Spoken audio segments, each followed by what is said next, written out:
আসসালামু আলাইকুম। কেমন আছেন সবাই? আবারও চলে এলাম আমার ছোট্ট উনুনে আরো একটি নতুন রেসিপি আপনাদের সঙ্গে শেয়ার করব বলে। আজকে আমি আপনাদের সঙ্গে শেয়ার করতে যাচ্ছি কিভাবে খুব সহজে এবং অল্প সময়ে তালের বড়া অথবা পিঠা যেটাই বলেন না কেন সেই রেসিপিটি আপনারা তৈরি করবেন। আমি এখানে চালের গুঁড়ি নিয়ে নিয়েছি। আমি এখানে প্রায় ২ কেজির মতো চালের গুঁড়ি নিয়ে নিয়েছি এবং আমি এই চালের গুঁড়ির সঙ্গে এখন মিক্স করে দিচ্ছি সামান্য কিছুটা লবণ। লবণটা মিক্স করে রাখলাম। এরপরে আমি এখানে তালের পিউরির মধ্যে দিয়ে দিচ্ছি চিনি। আমি প্রথমে ১ কাপ চিনি দিয়েছি, পরে আমি এখানে আরো ১/২ কাপ চিনি দিলাম। চিনিটাকে খুব ভালোভাবে তালের পিউরির সঙ্গে মিক্স করে নিতে হবে। মনে রাখবেন, চিনিটা আপনারা আপনাদের পরিমাণ অনুযায়ী দিয়ে নিবেন। আপনারা কতটুকু চালের গুঁড়ি দিয়ে পিঠা তৈরি করবেন, সেই অনুযায়ী আপনারা এখানে চিনি এড করে নিবেন। আমি চালের গুঁড়ির সঙ্গে চিনি এবং তালের পিউরিগুলো মিক্স করে নিচ্ছি। হাতের সাহায্যে খুব ভালোভাবে এগুলোকে মিক্স করে নিতে হবে। জায়গাটা ছোট হয়ে গিয়েছিল, তাই আমি এখানে আরো একটি বড় জায়গায় এটাকে ট্রান্সফার করে নিলাম। আপনারা দেখতেই পেলেন। মোটামুটি আমার এখানে পুরো একটি তালের পিউরি সবই লেগে গিয়েছে। আপনারা কতটুকু চাল নিবেন সেই অনুযায়ী আপনারা এখানে পিউরি ব্যবহার করবেন। তা না হলে কিন্তু ব্যাটারটা খুব ভালো হবে না, নরম হয়ে যাবে। আবার একদম নরম হয়ে গেলে কিন্তু আবার পিঠাটা তৈরি করতে পারবেন না। এই গোলানোটার মধ্যেই আপনার পিঠাটা ভালো হবে না খারাপ হবে সেটা বোঝা যাবে। আমি কিন্তু এখানে আরো কিছুটা চালের গুঁড়ি এড করে নিয়েছিলাম।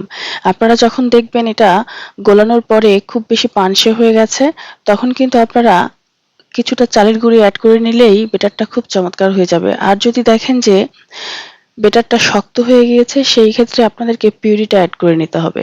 ব্যাটারটা ঠিক এমন পরিমাণে করতে হবে, শক্তও না আবার অনেক নরমও না। এই যে আমি আপনাদেরকে দেখিয়ে দিচ্ছি, ঠিক এমন একটা ব্যাটার তৈরি করতে হবে। এবার আমি চুলায় একটি প্যান বসিয়ে দিয়েছি এবং প্যানে আমি দিয়ে দিলাম পরিমাণ মতো তেল। আর তালের বড়া ভাজার সময় অবশ্যই তেলটা একটু বেশি পরিমাণে দিয়ে নিবেন।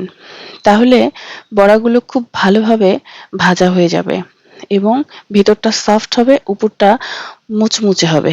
খেতে কিন্তু বেশ দারুণ লাগে। এভাবে করে আমি স্প্যাচুলা দিয়ে আরেকটা পাশ উল্টিয়ে দিচ্ছি। একদম অল্প আঁচে ওটাকে ভাজা যাবে না, আবার একদম লো ফ্লেমে এটাকে ভাজা যাবে না। মিডিয়াম ফ্লেমে এই পিঠাগুলোকে ভেজে নিতে হবে। আমি সবগুলো পিঠাই সেম প্রসেসে ভেজে নিয়েছি।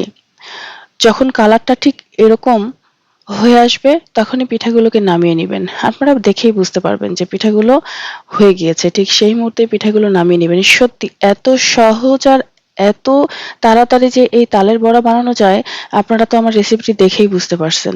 আপনারা এই তালের মৌসুমে কেউ মিস করবেন না। সবাই তৈরি করবেন এবং খেয়ে কমেন্ট করে জানাতে ভুলবেন না এর স্বাদটা কেমন হয়েছে। আশা করি বড় থেকে ছোট সবাই এই রেসিপিটি পছন্দ করবে। আর আমার এই রেসিপিটি যদি সত্যিই আপনাদের ভালো লেগে থাকে, অবশ্যই আমার চ্যানেলটিকে আপনারা সাবস্ক্রাইব করবেন, লাইক, কমেন্ট, শেয়ার করে আমার পাশে থাকবেন। আমি কিন্তু পিঠাগুলোকে ভেঙেও আপনাদেরকে দেখিয়ে দিলাম। দেখতেই পাচ্ছেন কি চমৎকার হয়েছে। আপনারা অনেক বেশি ভালো থাকবেন। অনেক অনেক দোয়া ভালোবাসা আপনাদের জন্য।